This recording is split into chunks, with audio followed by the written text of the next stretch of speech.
마약이 들어있는 음료를 나눠준 일당 3명이 재판에 넘겨졌습니다. 피해자들에게 하실 말씀 없습니까? 감사합니다. 마약 범죄가 기승을 부리며 마약 청정국이란 말이 무색해지고 있습니다. 보통의 채팅 앱이나 텔레그램이나 마치 배달 음식 주문하듯이 마약을 구입할 수 있는 시대가 됐는데 치료와 재활이 중요한데 이를 위한 정부 대책은 턱없이 부족하다는 지적이 나옵니다. 상담을 갔었는데 거기는 너무 중독 전문이 아니니까 그냥 약만 처방을 해주더라고요. 단약을 하겠다는 의지가 있다 하더라도 제대로 치료받을 수 있는 병원도 없고 치료지원병원이 21군데 정도가 지정은 돼 있어요. 제대로 가동되고 있는 병원은 2곳밖에 없습니다. 마약이 평범한 사람들에게까지 파고들고 있습니다. 부유층과 연예인들의 클럽 마약 사고가 화제더니 10대 청소년과 주부들도 지금 마약에 빠지고 있는데요. 도대체 어쩌다 이렇게 됐을까요? 그 진상과 대책, 이슈 더 이슈에서 같이 알아보겠습니다.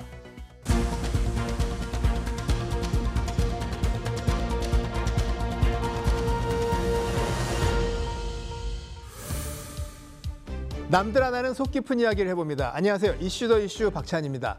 최근에 충격적인 마약 사건이 속속 알려지면서 수사기관의 대응에 관심이 몰리고 있습니다. 그 자세한 이야기 서울경찰청 마약범죄수사대 박남규 경감 그리고 과거에 마약범죄 전문검사였던 김희준 변호사 두 분 모시고 깊숙이 알아보겠습니다. 나오셔서 고맙습니다. 네, 고맙습니다. 안녕하세요. 과거에요. 폭력 조직이나 그 연예인 관련해서 주로 마약 사건이 나왔는데 이번에는 학원가에서 학생들이 관련된 사건이 나왔습니다. 마약 음료 시음 사건. 이게 도대체 어떻게 된 거예요? 저희가 실제로 저희 팀에서 마약 음료를 제조했던 피해자를 검거를 했었는데요. 이제 이게 일종의 확인을 해보니까 보이스피싱 조직이 학원 강남에 있는 학부모를 통해 학부모들에게 돈을 갈취하기 위해서 이제 일종의 마약류를 음료수에 섞어서 홍보물로 나눠준 거죠. 마실 수 있도록. 그리고 결과적으로 이 내용은 학생들이 마약을 뭐 스스로 원해서 투약한 건 아니고 일종의 홍보 전단지에 붙어 있는 음료수를 받아서 먹었던 사건. 먹었는데 거기에 학부모들 인적사항 같은 거를 수집을 해가지고 그걸 이제 보이스피싱 조직이 전화를 해서 당신 자녀가 마약을 먹었다. 신고하겠다. 돈을 다오. 이런 사건이었습니다. 지난달 3일 서울 대치동의 학원 골목을 돌아다니는 두 여성 손에 연두색 상자가 들려 있습니다. 안에는 메가 ADHD라고 적힌 라벨이 붙은 병들이 들어있었는데 모두 마약 음료입니다.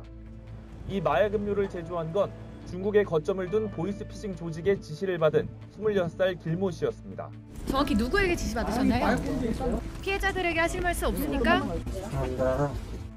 이들 조직은 마약 음료를 마신 피해 학생 학부모에게 협박 전화를 해 돈을 뜯어내려다 덜미를 잡혔습니다. 음료에 들어간 마약을 공급한 중국 국적의 36살 박모 씨, 협박 전화 발신지를 국내로 조작해준 39살 김모 씨도 경찰에 붙잡혔습니다. 이후 사건을 넘겨받은 검찰은 이들 3명을 모두 재판에 넘겼습니다. 마약 음료를 만든 길 씨에겐 영리 목적의 미성년자 마약 투약, 필로폰 투약에 의한 특수상해 혐의 등이 적용됐습니다. 특히 이 가운데 영리 목적의 미성년자 마약 투약 혐의는 마약류 관리법에 따라 최고 사형까지도 처벌이 가능해 법정형이 매우 무거운 죄목입니다. 앞서 예고한 대로 청소년 대상 마약사범에게 엄한 처벌을 받게 하겠다는 의지를 드러낸 겁니다. 악소리 나게 강하게 처벌할 겁니다. 그래서 호기심에 값싼 마약을 한번 해볼까 하는 호기심을 가신 분들이 이러면 안 되겠구나 하는 메시지를 전달하는 게 중요합니다. 저게 굉장히 이제 새로운 유형의 범죄인데요. 그 학생들한테는 대치동 학원 가잖아요. 공부를 잘하는데 관심이 많잖아요. 어떻게 해서 성적을 올릴 수 있을 것인지. 그러다 보니까 그 약점을 파고들어가지고 이 음료를 마시면 집중력이 강화되고 공부를 잘할 수 있다라고 유혹을 했던 거죠. 그러니까 그 음료를 받아갔던 거고. 그러니까 결국은 굉장히 치밀하고 계획적인 범죄입니다. 근데 더 놀라운 사실은 이 적발이 됐는데 처벌 근거가 별로 없다고 제가 들었거든요. 네네네. 이 어떻게 된 거예요?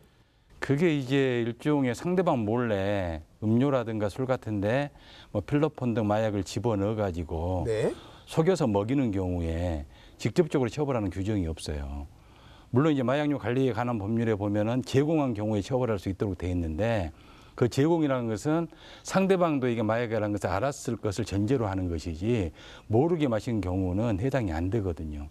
그래서 그동안 이제 처벌하는 방식이 마약을 소지하고 있다가 마약을 음료수에 탔을 거 아니에요. 술이나 음료수에. 그래서 마약 소지죄. 그다음에 그걸 이제 마시고 마신 사람이 뭐 어지럼증을 느낀다든가 생리적 기능에 장애가 발생을 하면 상해죄. 이런 걸로 간접적 우회적으로 처벌을 했습니다. 근데 지금은 이제 이런 범죄가 워낙 많이 발생을 하고 있기 때문에 입법적으로 좀 해결을 해야 돼요. 적용 법규에 다툼이 없도록. 그래서 입법적으로 소위 말하는 퐁당이라는 마약이잖아요. 상대방 몰래 타 먹이는 걸. 여기에 대해서는 자기 자신이 투약한 것보다도 훨씬 더 엄중하게 처벌할 수 있는 규정을 둬야 된다고 저는 생각을 하고 있습니다. 그러면 클럽에서 이 술에다 몰래 약을 타서 먹여서 그다음에 못된 짓을 해도 못된 짓만 처벌한다는 얘기예요? 그렇죠. 이제 마약을 소지한 부분하고 먹여서 결국 어지럼증이라든가 생리적 기능 장애, 신체적으로 뭔가 이상을 느끼잖아요. 그걸 이제 상해로 봐가지고 상해죄로 처벌을 하는 것이고, 그다음에 2차 범죄가 발생을 하잖아요. 그걸 이제 기반으로 해가지고 뭐 성폭력을 한다든지 다른 범죄를 한다든지 뭐 그 개개의 행위에 대해서 처벌할 수 있을 뿐입니다.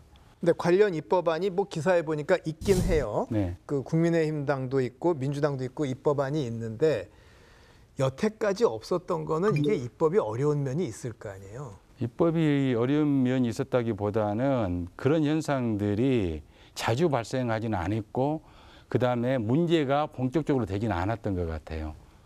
그전부터 사실 그 3, 4년 전에 버닝썬 사건이 터졌을 때도 네. 이 문제가 많이 불거졌었거든요. 비슷한 게 있었죠. 네, 물뽕. 네. 물뽕 관련해 가지고 클럽에서 여성들 몰래 음료나 술 같은 데 타 먹여서 성폭력의 네. 도구로 활용하는 네. 거. 그때부터 문제가 돼 있었는데 사실 그때 입법화를 했었어야 돼요. 근데 지금 다시 이게 다시 불거지면서 논의가 되고 있는 상황인데 지금 입법안이 어떤 내용으로 나와 있는지는 잘 모르겠는데 입법을 하되 기존에 이제 마약 단순하게 투약한 사범보다 아니면 단순하게 공급한 사범보다는 훨씬 더 무겁게 처벌을 해야 된다고 재질이라든가 양형 측면에서 그렇게 보고 있습니다. 일단 저희들 이번에 마약 음료는 이제 그런 미비가 있긴 한데 저희들은 법조를 적용을 할 때 미성년자에게 일단 필로폰 제공 혐의를 적용을 했고요. 아까 말씀하신 대로 특수상해, 이제 약물을 먹여서 상해를 입혔기 때문에 특수상해 그 부분도 적용을 했고요. 그다음에 학부모에게 돈을 요구했기 때문에 돈이 안 건너갔지만 공갈 미수 이렇게 적용을 했는데 이제 어떻게 될지 모르겠습니다. 이제 그러니까요. 기소를 해서 제공 부분에 대해 다툼이 법리적인 다툼이 있을 수가 있거든요. 그 미성년자가 인식을 했어야 되는데 네. 이제 학생들은 몰랐잖아요.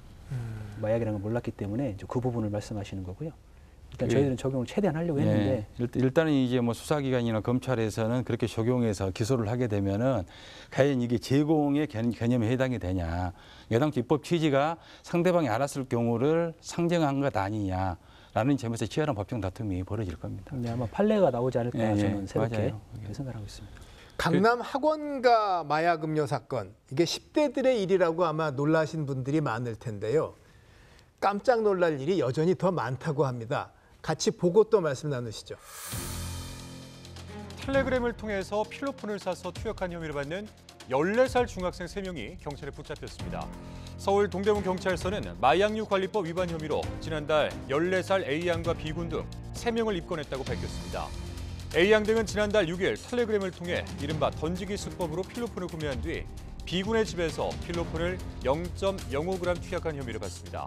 경찰은 A양의 어머니 신고로 수사를 시작했는데 이들은 호기심에 마약을 투약했다고 진술한 것으로 전해졌습니다. 아니 이걸 보면은 중학생이 결국은 마약 유통에 접근을 할 수 있었다는 얘기네요. 요즘에는 저희 세대와 다르게 젊은 친구들이 텔레그램, 뭐 채팅, 네. SNS에 강해요. 그래서 요즘에 언론에 노출되는 마약류 관련 얘기가 나오잖아요. 그 친구들 물어보면 호기심에 검색을 해보거든요. 해보면 쉽게 판매자가 나와요. 근데 그 검색은 일반 검색이랑 다르다고. 아닙니다. 그 키워드만 치면 됩니다. 키워드 하긴 뭐 구글 찾으면은 뭐 약 잔뜩 뜨는데 뭐 다크웹은 뭐예요, 그럼? 다크웹은 기존에 우리가 쓰고 있는 검색 엔진 외에 이제 그 상용화되지 않고 음성적으로 이루어지는 그런 웹사이트가 있는데 그거는 별도의 이제 추적 프로그램이 있어서 추적할 수 있고요. 그런데 보통 그 다크웹을 쓰지 않더라도 우리가 사용하고 있는 보통의 채팅 앱이나 텔레그램이나 페이스북을 통해서도 얼마든지 마약류 구입이 좀 수월하게 이루어지고 있습니다. 텔레그램을 쓰는 이유는 뭐죠? 그러니까 텔레그램에서 뭐 비밀성이 더 있어서인가요? 뭐 아무래도 텔레그램이라는 게 수사기관이 어떤 정보 제공을 받기를 못하거든요. 그쪽에서는.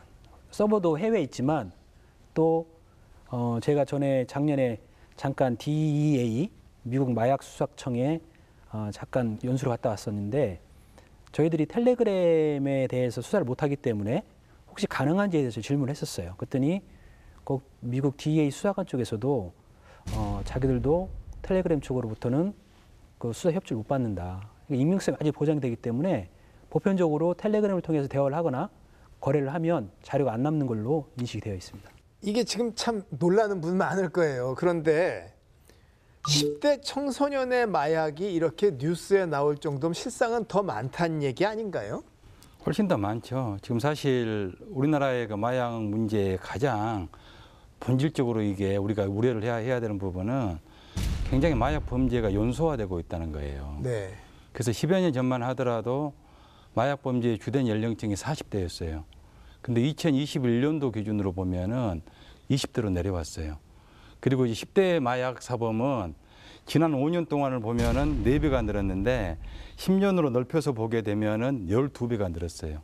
기하급수적으로 늘고 있다는 거예요. 그거는 예전에 그 가난할 때는 이제 본드 이런 거 하던 사람 애들이 이쪽 정규 마약으로 넘어온 거 아니에요? 그런 차원의 문제는 아니고요. 그게 이제 마약 거래 패러다임 자체가 바뀌었기 때문이에요. 방금 우리 경감님도 말씀하셨지만은 예전에는 사실 서로 믿을 수 있는 사람들끼리 거래에 성공하려면은 상대방이 혹시 뭐 수사관일 수도 있잖아요. 예. 네. 몇 번 점검을 하고 확인하고 테스트도 하고 해가지고 겨우 만나서 거래를 했는데 지금은 이제 인터넷을 몇 번 클릭을 하면은 텔레그램 마약방을 찾을 수가 있어요.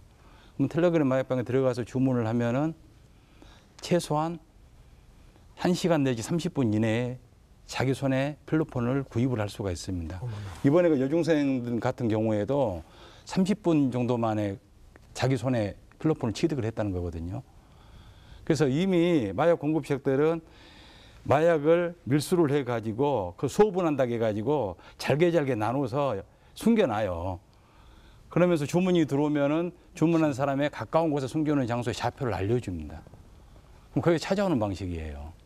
마치 배달 음식 주문하듯이 마약을 구입할 수 있는 시대가 됐는데 그렇다면 우리가 생각을 해보면은 그런 SNS라든가 인터넷의 능수관 세대가 어떤 세대냐는 거죠. 뭐 40, 50대나 기성세대들은 아무래도 서툴잖아요. 근데 10대나 20대한테는 너무 쉬운 거예요. 그러다 보니까 마약 범죄가 급속도로 연소화되고 있는 겁니다. 그게 가장 큰 문제예요. 지금. 근데 이번 사건은 어머니가 신고를 해서 드러났는데 이런 경우에는 법적 처벌이 어떻게 되나요?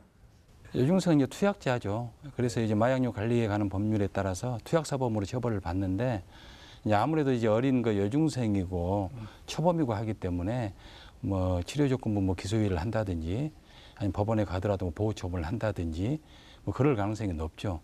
근데 그런다고 하더라도 나중에 혹시 재범을 하거나 삼범을 하게 되면은 구속이 될 수도 있습니다. 어떻게 보면 그걸 알고 빨리 신고를 하신 거군요. 그거는 어머니가 아주 현명한 겁니다. 예, 굉장히 왜냐하면 현명한 거죠.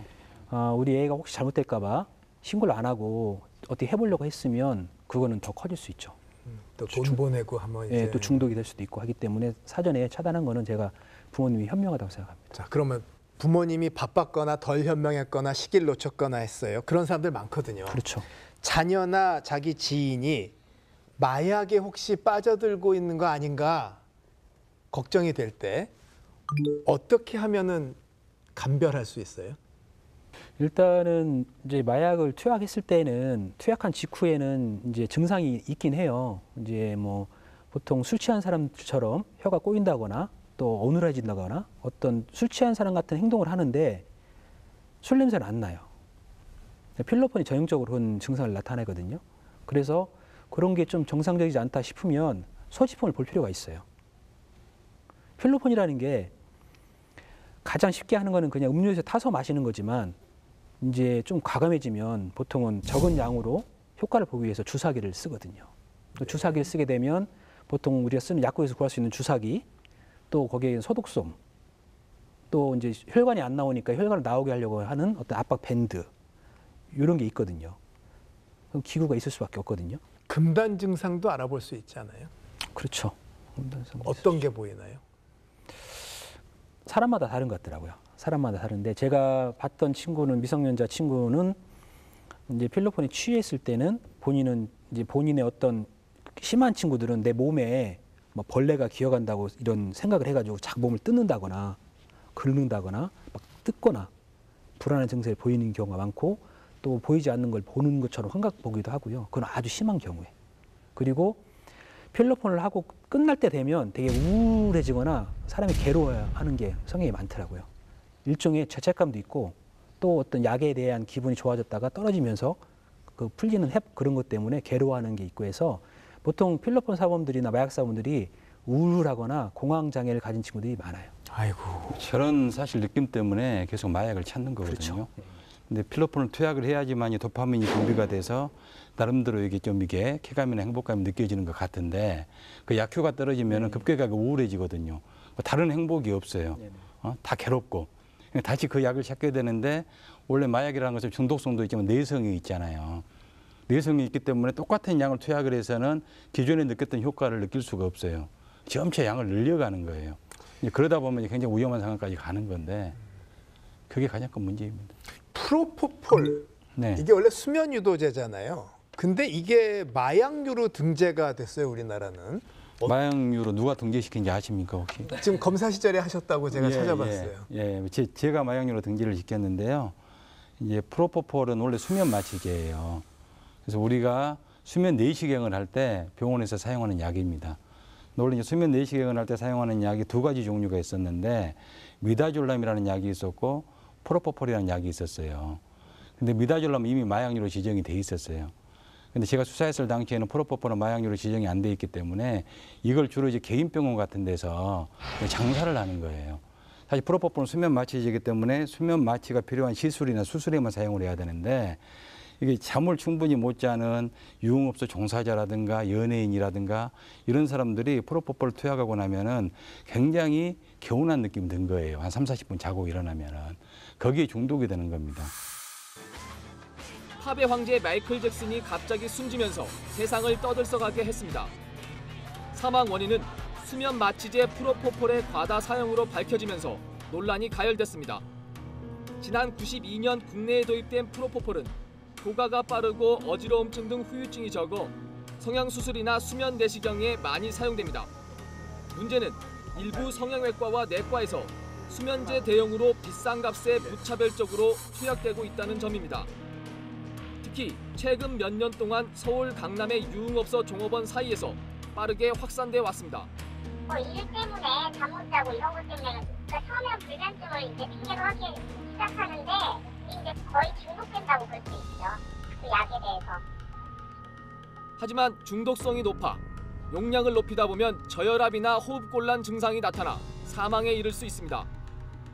이처럼 상황이 심각해지자 보건당국이 전문 의약품인 프로포폴을 향정신성 의약품으로 지정해 관리를 대폭 강화해 나가기로 했습니다. 프로포폴이 마약류로 정해진 것은 세계에서 처음입니다. 연구 용역 결과 그 1차 의료기관에서 수술 목적기 외에 단순 프로포폴을 만드는 등 이런 그 오남용 사례가 심각했습니다. 관리 대장을 작성하고 2년간 보관의 의무가 부여됩니다. 이에 따라 병 의원들은 이르면 내년 초부터 프로포폴을 투약한 환자, 목적, 분량 등을 낱낱이 기록하고 보건당국의 관리도 받아야 합니다. 근데 프로포폴이라는 약이 예전에 그 마이클 잭슨이 과다 투여해서 사망한 약이에요. 근데 제가 그 당시에 그 우리나라의 프로포폴이 어떻게 사용되고 있는지 실태를 보니까 강남 지역에 있는 여러 병원에서 프로포폴 장사를 하고 있는 거예요. 우유 주사라고 뭐 기사 나고 했었죠. 예, 이제 우유 색깔이기 때문에 그래서 그 병원에 가면은 그냥 베드가 10몇 개 있고 간호사나 간호조무사가 그냥 놔주는 거예요. 그 형식적인 시술만 해요. 전혀 수면 마취가 필요가 없는. 그냥 뭐 이게 보톡스 한 대 맞으면서 프로포폴을 놓고 뭐 이런 식으로 하는데 저는 이게 이제 문제가 있다. 그리고 그 당시에 통계를 보더라도 프로포폴을 과다 투여해서 사망한 사람 숫자가 꽤 나왔어요. 아이고. 예, 그래서 수사를 제가 시작을 했고 그 의사들을 제가 무면허 의료 행위로 의료법상 그걸로 처벌을 했어요. 근데 의사가 무면허 의료 행위를 했다는 게 좀 이상하잖아요. 법리적으로. 네. 의사는 면허가 있는 사람인데 법리 구성을 어떻게 했냐면은 그 병원에 가면은 프로포폴 투약해 주는 행태가 그 의사는 특별히 크게 뭐 관여를 하지 않고 간호사나 간호조무사가 그냥 알아서 다 놔주는 거예요. 근데 의료법에 보면은 간호사는 보조 행위만 할 수 있어요. 의료 행위는 의사만 할 수 있고. 근데 프로포폴 투약 행위는 의료 행위거든요. 그럼 간호사나 간호조무사가 무면허 의료 행위를 한 거예요. 거기에 의사가 가담한 것이기 때문에 무면허 의료 행위 공범으로 해서 기소를 했는데 법정에서 치열한 공방전이 벌어졌죠. 근데 제 주장을 받아들여 가지고 다 유죄가 났고 그 수사를 계기로 해가지고 프로포폴 마약류로 지정을 시켜야 되겠다 해서 법령 개정 건의를 해서 마약류로 지정을 시켰습니다. 그게 이제 국가적인 차원에서는 최초예요. 그게. 그런데 그 프로포폴에 의해서 관리가 엄격해졌다고는 해요. 그런데 네네. 버닝썬 사건이 있었잖아요. 네네. 이게 유흥가에서의 마약, 이른바 클럽 마약 이런 거는 여전히 많다는데요. 왜 못 잡아요? 보통 클럽 마약은 엑스터시라고 하는 건데요. 네. MDMA라고 엑스터시라고 하는데 유만 알약처럼 돼 있어요. 알약처럼 돼 있어서 이제 그거를 먹게 되면 좀 이렇게 지치지 않고 피곤하지 않고 젊은 친구들이 클럽에서 이제 밤새워서 놀 때 이제 그런 걸 권해서 먹기도 하거든요. 근데 이제 단속을 하고 검거를 합니다. 하지만 클럽에서 통용이 되면 우리 수사관들이 클럽에 들어가서 활동을 좀 할 수 있어야 돼요. 근데 실적으로 그 안에서 이루어지는 은밀한 사건들이 본인들이 원해서 팔고 본인이 원해서 먹고 하는데 수사기관까지 노출이 잘 안 되거든요. 잠입을 시킬 수도 없고. 그렇죠. 그렇다고 해서 뭐 우리 마약 형사들을 젊은 친구들을 매주 토요일이나 금요일마다 클럽에 보내가지고 활동을 하면 제가 볼 때 한 달만 가도 대충 어떤 분위기를 알 수 있을 텐데 현실적으로 어려운 얘기거든요. 근데 우리는 잠입 수사, 뭐 영화에 보면 네네. 뭐 조직의 일부 가담한 척하고 들어가 찾아내기도 하고 하는데 안 되나 봐요, 우리나라는. 그게 언더커버 제도인데 그게 인정이 안 되고 있죠. 안 돼요? 어렵죠. 또 현실적으로 또 공무원이 그렇게 가서 있을 수도 없는 상황이고. 그게 그렇다면 이제 클럽에 들어가서 물론 우리가 들어가면 못 들어가게 맞겠지만 저도 못 들어갑니다. 젊은 경찰이 들어가서 하면은 함정 수사로 걸리나요? 꼭 그런 건 아니고요. 예를 들어서 뭐 아까 말씀하신 것처럼 전혀 마약에 관심이 없는 사람을 수사기관이 검거하기 위해서 마약을 제공하거나 마약을 구해 오게 하면 안 되지만 찾는 목적은 그거거든요. 기본적으로 마약을 사용하고 거기 접해 있는 사람을 찾아내는 거거든요. 찾아내는 거기 때문에 또 이제 그런 합법적인 안에서는 활동도 가능하지만 현실적으로 공직사회에서 그런 데 어떤 공적인 자금을 받아가지고 장기간 들어가서 정보를 입수하거나 활동한다는 건 어렵다는 얘기죠. 두 분 말씀은 마약 청정국을 유지하려면 언더커버 제도가 있어야 한다. 그러니까 조직에 잠입을 해가지고 활동을 하려면 그 조직원이 돼야 되거든요. 그렇죠. 그러다 보면 같이 범죄도 저질러야 그러면 그렇게 되면 예를 들어서 약도 해야 되고 네. 또 거기에 따른 불법 행위도 해야 되는데 그건 용납이 안 되죠. 그거는 안 됩니다. 제가 말씀드린 건 단순하게 들어가서 확인하는 차원이지만 뭐 어떤 마약 사업들을 같이 어울려가지고 판매를 하는데 투약하는데 나만 안 할 수는 없잖아요. 투약도 하고 또 판매도 하고 하는 행위들을 면책받을 수는 없다는 얘기죠. 법상으로. 예, 뭐 답을 찾아보기로 하고 마약 사건에 보면요 최근에 유통 경로상에서 이제 정보를 제공하면 선처를 받는다. 우리나라는 플리바게닝이 없는데 이렇게 되나요? 그거는 재판부의 재량입니다. 재판부에서 그 인정을 해서 형량을 참작을 하든 그건 아닌 걸로 참작을 하든 그거는 재판부에서 합니다. 그게 이제 양형 요소예요. 양형 요소라는 게 이제 불리한 양형 요소가 있고 유리한 양형 요소가 있잖아요. 그 마약 사범에만 한정이 돼 있는 게 아니라 모든 형사 사건에서 마찬가지입니다. 법원에서 판결을 할 때 최종적인 선고 형량을 정할 때는 근데 수사에 협조를 적극적으로 했다면 그 유리한 양형 요소로서 반영을 하는 것이지 뭐 마약 사건이라 해가지고 특별히 뭐 달리 취급하는 것은 아니에요. 역시 그 잘 봐야 되는군요. 인터넷 글이나 영화 이런 게 과장도 있는 거군요. 근데 마약 이게 평범한 일상을 사는 사람들에게는 뭐 참 놀라운 얘기인데 이 영상 보시면 아마 더 놀라실 것 같습니다. 같이 보시죠. 텔레그램 마약왕으로 불리는 이른바 전 세계로부터 마약류를 공급받아 판매한 일당 3명이 구속됐습니다. 20대 A씨 등은 지난 1월부터 2달 동안 마약류 중간 판매책에게 시가 5천만 원 상당의 필로폰 19램과 엑스터시 100정을 판 혐의를 받고 있습니다. A씨는 지난해 12월 필리핀 교도소에 수감되어 있는 텔레그램 활동명 전세계를 쓰는 박광열 씨를 만나 마약 판매를 공모한 것으로 전해졌습니다.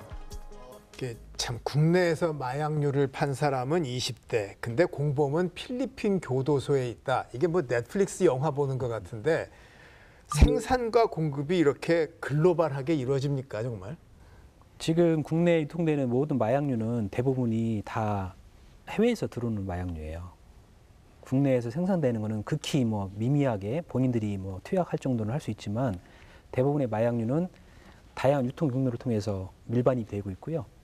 지금 사례처럼 전세계라는 사람이 박광렬을 말하는 건데 교도소에 있으면서 휴대폰을 사용을 하고 텔레그램을 통해서 마약류를 국내에 유통을 하고 국내에서 그걸 움직이고 하긴 하더라고요. 야, 근데 우리나라가 그 세관 검색하고 탐지하고 이런 게 상당히 강한 편이지 않습니까? 근데 어떻게 이게 반입이 돼요? 그게 이제 논리적으로 따지면은 애국에서 대부분 뭐 국제 특성화물이라든가 국제 우편을 통해서 들어오기 때문에 그 특성화물이나 우편물을 다 그냥 검색을 해가지고 찾아내면은 마약을 원천 봉쇄할 수가 있겠죠.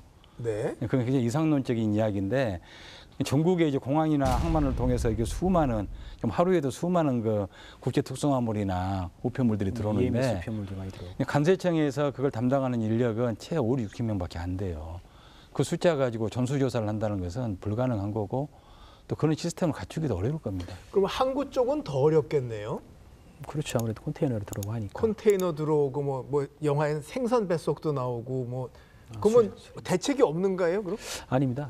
지금 계속해서 그 관세청도 각종 그 시스템을 갖고 엑스레이 검색 탐문 검색 요원들이 엑스레이를 보면서 그 수법에 맞게 새로 들어오는 마약류가 밀반입되는 수법에 맞게 또 검색을 하고 엄청나게 많은 양을 적발을 하고 있는데 적발을 하는 것보다 더 많은 양을 보내기 때문에 예를 들어서 뭐 10개를 보내면 적발을 우리 8개가 하더라도 2개는 분명히 들어오는 거거든요. 최근에 서울의 어떤 영화관 화장실에서 대마초를 피운 분이 있었습니다. 50대 남성인데 영화관 화장실에서 피우다 걸렸다. 이거는 어떤 사건입니까? 참 특이한 이 대마가 냄새가 특이하거든요. 냄새가 담배 냄새도 아니고 조금 그 옛날 어렸을 때 육모초 쑥 태우는 냄새, 썩은 쑥 태우는 냄새라고 해야 되나? 뭐 특이해요. 그래서 떨이라고 부르는 거죠. 예, 그래서 국내에서는 몰래 피우지 저렇게 화장실에 피우는 경우는 거의 없거든요. 냄새가 독특하기 때문에. 근데 이 사람은 약간 왜 그랬을까? 저도 참 이해를 못하겠어요. 그 냄새를 알고 신고한 분도 대마를 잘하는 분이군요. 글쎄요, 그분이 이상한 냄새가 나서 아마 했지 않았을까 싶어요. 그냥 이상해서. 왜냐하면 담배 냄새도 아닌데 그렇다고 풀 냄새도 아니고 독특하니까. 아니면 과거에 해보셨나? 글쎄 저는 그 생각이 들어요. 아니, 이게 일반인이 이렇게 알기 어려운데. 그래서 이 사건을 접한 그 시민들의 이야기를 한번 또 봤습니다. 댓글인데요. 하나씩 한번 같이 읽어볼까요? 청소 사업을 하고 있습니다. 특히 오피스텔 청소하다 보면 이상한 주사기도 많이 나오고 대마초도 한 번씩 본 적이 있습니다. 신고는 안 했지만 현재 마약하는 인간들이 너무 많다는 게 진짜 심각합니다. 강력한 처벌이 꼭 필요합니다. 네, 경감님. 80년대, 90년대, 2000년 초 때도 이런 일이 없었는데 그러니까 왜 마약 단속을 줄여가지고 이 사단이 나게 만드냐고요. 이렇게 하셨네요. 예, 이게 참. 근데 실제로 제 지인께서 그 모텔을 하셨어요. 퇴직하고. 막 그 가만히로 하나 나온다고 하더라고요. 무인텔 같은데. 주사기 같은 게요? 예. 근데 신고를 별로 안 하나 봐요. 글쎄요, 이게 좀 이런 범죄를 신고를 하면은 본인도 좀 복잡한 일에 말려들지 않냐라는 생각들을 좀 할 것 같고, 예. 그걸로 또 이게 뭐 끝나는 게 아니고 계속 또 불려다녀야 되고, 이게 단순히 신고만 해서 되는 게 아니라 수사를 하는 과정에서 계속 또 진술도 해줘야 되고 하거든요. 또 잘못하면 법정까지 가서 증인도 서야 되고 뭐 그럴 수 있어서. 그러면 지나가는 차도 막고 음주 단속도 하는 나라에서 심지어 소지품 검사도 시위장에서 하던 나라에서 클럽, 모텔 이런데 그 쓰레기장을 들어가서 압수수색하거나 하면 안 돼요? 안 됩니다. 지금 영장 있어야 됩니다. 아, 영장이 있어야. 예. 아, 임의에 가서 뒤지진 못한다. 예, 못합니다. 남의 영업장에 가서는. 아, 그렇군요. 물론 이제 신고가 돼서 그 어떤 투숙객이 있는데 어떤 종업원이 우연히 들어가서 봤더니 주사기 같은 게 있고 뭐 솜이 이상하더라 해서 112 신고를 할 수 있어요. 그러면 네. 그걸 근거로 해서 경찰관이 출동을 해서 이제 뭐 확인을 할 수 있죠. 그러나 경찰관에 가서 확인하더라도 실제 눈에 보이는 주사기나 마약류가 없이 다 치우고 사람만 있을 때 그 사람에게 강제적으로 마약류 검사를 할 수 있는 권한은 없어요. 아, 머리카락 함부로 못 뽑는다. 못 뽑죠. 예, 영장이 있거나 동의를 해야 되기 때문에. 옛날에는 좀 이렇게 했나요? 예전에도 마찬가지예요. 본인이 동의하지 않으면은 그 압수수색 영장을 발부받아야 되고 그래야만이 뭐 소변 채취도 가능하고 모발 채취도 가능하거든요. 아, 이게 어렵군요. 네, 어렵습니다. 절차상으로 어떤 그런 다 지키면서 수사를 해야 되기 때문에 아무리 이슈가 됐다 하더라도 또 수사기관이 법을 어기면서까지는 법 집행을 할 수가 없잖아요. 그래서인지 이게 마약을 찾는 사람이 없어지면은 또 근절이 될 수 있으니까 마약을 엄하게 벌하는 것에서부터 치료를 통해서 좀 극복하게 돕자 이쪽으로도 가는 것 같은데 맞는 방향인가요? 제가 뭐 기회가 닿을 때마다 주장을 하고 있는 건데요. 지금 마약과의 전쟁 중에 있잖아요. 근데 너무 이제 수사 단속 처벌에만 집중을 해서는 마약 문제는 절대 해결이 안 되고 애당초 마약에 손을 대지 않도록 어렸을 때부터 철저하게 교육을 시키는 게 중요하거든요. 예방 교육. 마약이 얼마나 위험한 것인지를 잘 몰라요. 우리 어린 청소년들이. 그냥 호기심에 한두 번 하더라도 뭐 내가 쉽게 끊을 수 있겠지라고 생각을 하는데 이번에 그 여중생 사건 같은 경우도 보면은 자기가 그렇게 한두 번 투약을 했는데 자꾸 생각이 났다고 그러잖아요. 그리고 약효가 떨어지니까 괜히 우울하고 기분도 안 좋고. 그래서 그런 기분을 극복하기 위해서 또 마약을 찾게 되거든요. 그래서 마약 문제를 해결하려면은 전체적인 관점에서 마약 예방 교육, 수사 단속, 그다음 수사 단속에만 끝나서는 안 되고 치료 재활까지 해서 다시는 손대지 않도록 하는 게 종합적인 대책이지 이게 하나의 그 방향으로만 집중을 해서는 마약 문제는 절대 해결할 수가 없습니다. 자, 그러면 이 약에서 빠져나오는 사람이 많아야 근절이 더 가까워진다고는 하는데 우리나라에 마약 중독자 전문으로 치료하는 병원 혹은 기관이 얼마 없는 게 또 현실입니다. 참 고민인데 자세한 내용을 한국마약퇴치운동본부 박경덕 센터장 연결해서 말씀 나눠보겠습니다. 안녕하세요. 안녕하세요. 한국마약퇴치운동본부 중독재활센터 센터장 박경덕입니다. 마약에서 빠져나오게 도와야 마약 범죄의 뿌리가 약해진다 우리가 뭐 많이 듣는데 막상 전문적인 치료기관이나 병원이 얼마 안 된다니 도대체 어떤 상황인지 듣고 싶습니다. 국내의 마약 전문 치료 보호 기관 병원은 21개 지정병원이 있습니다. 21개 지정병원이면 얼마 안 되는 건 아니죠. 근데 환자들이 사용을 잘 못하고 있는 실정입니다. 지금 21개 지정병원에서 지금 2군데밖에 지금 안 되고 있어서 저희들도 좀 매우 좀 애타고 있는 실정인데 마약 투약자들이 계속 번져나서 치료병원이 좀 더 활성화됐으면 좋겠습니다. 아니 그러면은 이 전문 병원에서는 도대체 어떤 걸로 도와줍니까? 우선은 저희 중독재활센터에 마약에 대한 문제를 갖고 오신 분들은 우선 여기 온다는 것 자체가 마약과 멀리하고 싶은 마음이 있어 오는 거거든요. 그거를 우선 공감해 주고 상담을 통해서 가족들한테도 얘기 못하고 주위의 병원에도 가지 못하는 상황에 그래도 뭔가 마음을 열고 얘기해 주는 것을 공감해 주고 또 분명히 끊을 수 있다는 자신감을 북돋아 주고 마약을 접한 사람들한테는 심리적 불안 요소가 많이 큽니다. 그런 불안 요소를 해소해 주고 일반 상담과 달리 지금 깊숙하게 중독에 대한 상담을 지금 오랫동안 진행을 하는 것이죠. 그러다 보면 이 사람들이 뭔가 약을 하지 말아야겠다. 그리고 공감해 주고 있다는 것 자체가 이 사람들에 하여금 단약을 할 수 있는 그 활력소로 지금 주는 것이죠. 근데 마약이 한 번 빠지면 절대 못 헤어나온다는 분들이 사실 많이 있습니다. 왜냐하면 금단 증상이 있는 데다가 이른바 쾌감을 못 잊는다고 하죠. 그래서 정말 이게 끊을 수 있는 건지 솔직히 좀 답해 주시죠. 예, 본인 마음에 정말 내가 마약을 끊을 수 있다는 마음이 있으면 마약은 끊을 수 있습니다. 혼자서는 끊기 힘들거든요. 그래서 이런 기관이나 병원이 더 필요한 거지 혼자서는 계속 그 함정에 말려들기 때문에 꼭 도움을 요청하시면 마약 끊는 데 대해서 굉장히 도움을 받을 수 있습니다. 외국과 달리 우리나라 문화는 정말 마약에 대해서 나쁘게 생각하고 있지만 이 사회인으로 다시 돌려보낼 수 있는 그 문화가 좀 됐으면 좋겠습니다. 이게 지금 안 돼 있어서 한 번 접한 걸 숨기기 위해서 있다 보면 계속 접하게 되는데 마약은 분명히 끊을 수 있고 다시 사회로 복귀할 수 있고 뭔가 변화돼서 성장해서 살아갈 수 있는 게 분명히 돼 있으니까요. 저는 그렇게 믿고 있습니다. 네, 어려운 기회 나와주셔서 정말 고맙습니다. 감사합니다. 네, 감사합니다.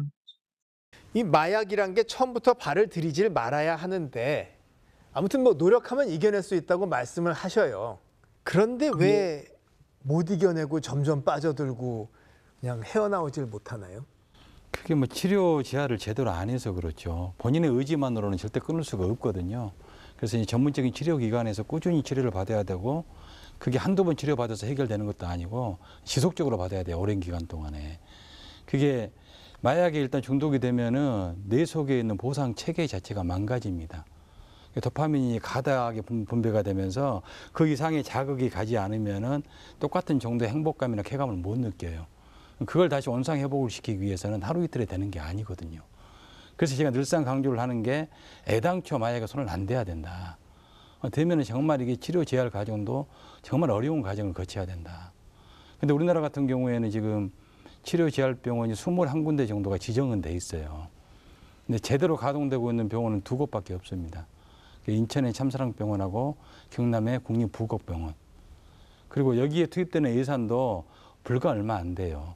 4억 원 정도밖에 안 되는데 그걸 뭐 치료비로 써봐야 입원 치료비 한 사람당 치료를 하는데 380만 원 정도 들어간다고 하거든요. 100명 정도밖에 치료가 안 돼요. 아니 근데 이게 그 담배도 못 끊잖아요, 사람들이. 그렇죠. 이게 훨씬 중독성이 크고 금단 증상도 강하고 관련된 쾌감도 수백 배인 약을 어떻게 끊어요? 제가 볼 때는 개인 의지가 중요하지만 병원 치료도 중요하고 또 주변의 관심입니다. 가족들. 진짜 가족들이 다 달라붙어 가지고 계속 케어하고 관심 갖고 본인 의지를 갖고 그렇게 계속 해도 저는 뭘 봤냐면 3년 동안을 진짜 단약을 해서 노력했다가 다시 약을 접한 친구도 봤어요. 사람도. 그만큼 어려워요. 근데 유흥 쪽 세계는 아무래도 일반 생활인들보다 더 유혹도 많고 빠져나오기 어려울 거 아니에요. 그렇죠. 그래서 이제 검거가 돼서 뭐 구속이 돼서 형을 살고 나와서도 단약을 하겠다는 의지가 있다 하더라도 제대로 치료받을 수 있는 병원도 없고 일단 돈도 없어요. 또 약하는 과정에서 사회관계도 단절되고 직장도 잃고. 돈도 없고 할 수 있는 거는 또 제일 쉽게 접근할 수 있는 거는 전에 잡히기 전에 거래했던 마약사범들, 감옥에 있을 때 만났던 마약사범들, 그 유혹을 떨칠 수가 없죠.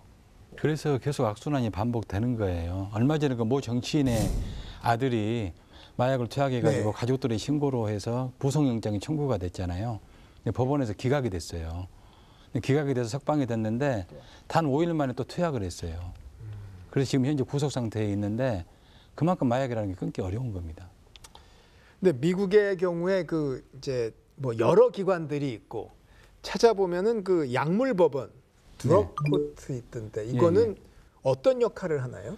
미국 같은 경우에는 이제 마약을 투약을 하면은 막바로 뭐 정식 형사 절차에 해부를 하는 것이 아니라 본인이 원하면은 약물 법정으로 보내가지고 약물 법정과 연계된 치료 기관에서 약 1년 정도 치료를 받게 해요. 그 약물은 알코올 뭐 다 포함한 네, 건가요? 다 포함된 거죠. 그래서 1년 동안 성실히 치료받고 상당히 개선이 됐으면은 기소를 안 하기도 합니다. 1년 후에 다시 심사를 하는 거예요. 기소 여부를 결정을 하기 위해서. 그래서 치료가 먼저라는 거죠. 미국의 시스템은. 근데 우리는 먼저 처벌을 하잖아요. 네. 처벌해서 교도소에서 몇 년 동안 수감생활을 시키고 나서 그 이후에 무방비 상태인 거예요. 근데 아까 우리 경감님도 말씀하셨지만은 오히려 교도소 안에 들어가 가지고 다른 마약 수범들하고 네트워킹이 되기도 하고 또 마약이라는 게 중독이 돼 있기 때문에 나와 가지고 마약과 관련된 단어만 들어도 그냥 뇌가 흥분을 하는 거예요. 네네네. 그래서 다시 찾아요, 네, 마약을. 네. 금방 무너져 내립니다. 네. 자, 이렇게 어려운 일인데 좀 조심스러운 얘기인데요.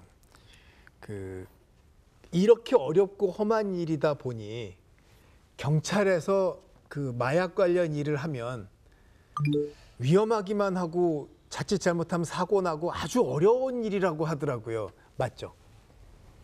네, 어렵습니다. 형사 중에서도 마약 형사들이 또 대하는 사람들도 중독자들이 많고 또 야간에 거래가 이루어지는 야간에 활동도 많이 해야 되고 그러다 보면 가정도 많이 소홀하게 되고 약쟁이들이 음해도 할 거 아니에요.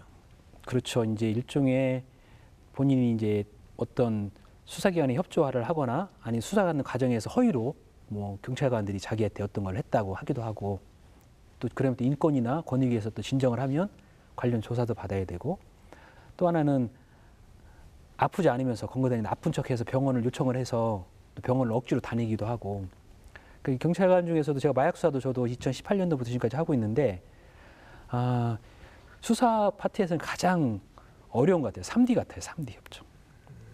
그러나 거기에 대한 과연 합당한 보상이 있는지는 또 다 자부심이나 자긍심을 갖고 일하기 때문에 또 그런 보상이 있는 거죠. 검찰도 그래요? 검찰도 마찬가지죠. 왜냐하면은 그 승진 티오라는 게 있는데 마약 수사직에 부여된 승진 티오가 굉장히 적어요. 그러다 보니까 이게 승진하는데도 일을 못고 있고 오랫동안 그냥 특정 이게 직급에 머물러 있고 뭐 그런 상황들이 발생을 하고 있는데 지금 사실 마약 문제는 이제 범국가적인 문제가 됐잖아요. 정말 국민들의 실생활에 밀접하게 지금 다가와서 국민들의 그 안전을 위협을 하고 있는 그런 상황이 됐기 때문에 사기 진작 정말 이게 그런 수사를 하는 분들에 대해서 적극적인 사기 진작책도 함께 고려가 돼야지만이 어느 정도 이게 자긍심과 자부심을 가지고 열심히 일을 할 수 있지 그냥 사명감만 가지고 열심히 일을 해라 하는 것은 굉장히 좀 부족할 것 같습니다. 자, 마약 잡고 또 마약 고생하는 분들 어떻게든 빼내고 하는 어려운 일들 하는 분들께 좀 더 많은 관심과 배려가 있길 바란다는 말씀을 주셨고 더하여 이제 시청자들께 이 어려운 주제에 대해서 이 한 말씀은 꼭 남기시겠다면 한 말씀씩 주시죠. 저는 마약이라는 거는 우리 사회의 암적 존재다 생각을 하거든요. 우리 암이라는 게 몸에 발생을 해서 겉으로 나올 때까지 모르잖아요. 그러나 발견됐을 때는 본인의 생명을 앗아갔을 정도로 어렵거든요. 근데 우리 사회에 마약이 침투해서 지금 불거졌잖아요. 이거를 지금 조기에 차단하고 차단하고 확산을 방지하지 않으면 우리나라의 암적 존재처럼 큰 위기가 될 수 있다. 그렇게 생각을 하고 있습니다. 그리고 투약자다 하더라도 투약자들 단순 투약이니까 한 번 정도 괜찮겠지 하지 말고 적극적인 처벌과 적극적인 치료와 제어를 할 수 있도록 투약 단계부터 필요하다 생각하고 있습니다. 예, 저는 그동안에 사실 우리나라가 마약 청정국이라는 환상에 빠져 있었어요. 환상? 예. 제가 3, 4년 전에 버닝썬 사건 터졌을 때도 우리나라는 마약 청정국이 아니다. 정말 적극적으로 대처를 해야 된다고 여러 번 강조를 했었거든요. 근데 그때보다도 상황이 더 안 좋아요. 원래 골든타임이라는 게 있잖아요. 지금 현재 저는 이제 골든타임의 끝자락 정도에 와 있다고 계속 이야기를 하고 있어요.